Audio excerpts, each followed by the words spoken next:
Welcome back to Stories with LJ. I was going through Google where I stumbled upon an interesting story where two of serial killer Ted Bundy survivors speak about how eerie it is that alleged killer Bryankohberger mirrored the FSU sorority house killing. The brutal killings of 4 University of Idaho students have captured the attention of the nation as suspect Bryankohberger awaits his trial. There are 2 survivors of notorious serial killer Ted Bundy that says Bryan's murders bear an eerie resemblance to the FSU sorority house killings.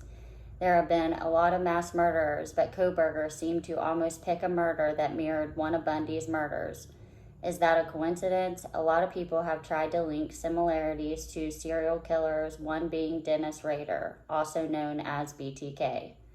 Kohberger is accused of sneaking into a college town rental home around 4 a.m. on November 13, 2022, and killing Kaylee, Madison, Xana, and Ethan inside. When Bundy survivor Cheryl Thomas seen the news about the murder, she said it brought her back to the events on January 15, 1978. Thomas quickly said, "I could relate."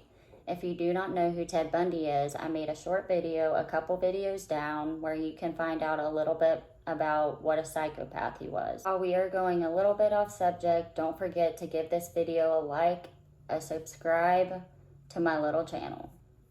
Pryor added, "It brings back that memory when she managed to just barely survive Bundy's rampage at a sorority house early in the morning on January 15th. Bundy broke into the Chi Omega sorority house at Florida State University, where he unleashed absolute hell on the sleeping sorority sisters.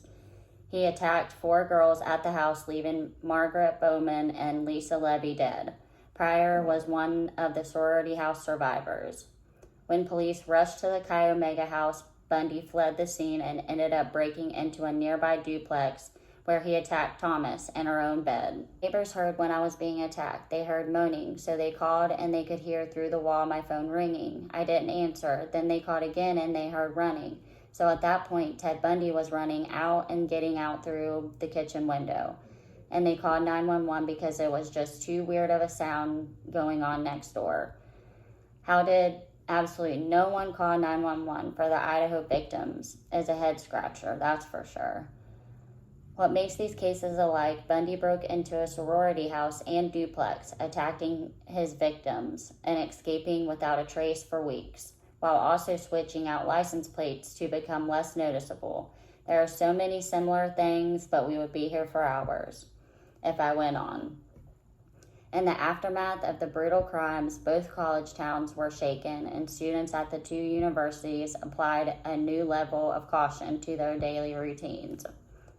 I just want to say, always be aware of your surroundings and never go anywhere alone. Don't forget to like this video, subscribe, and comment your thoughts on, do you think this is a similarity to Ted Bundy?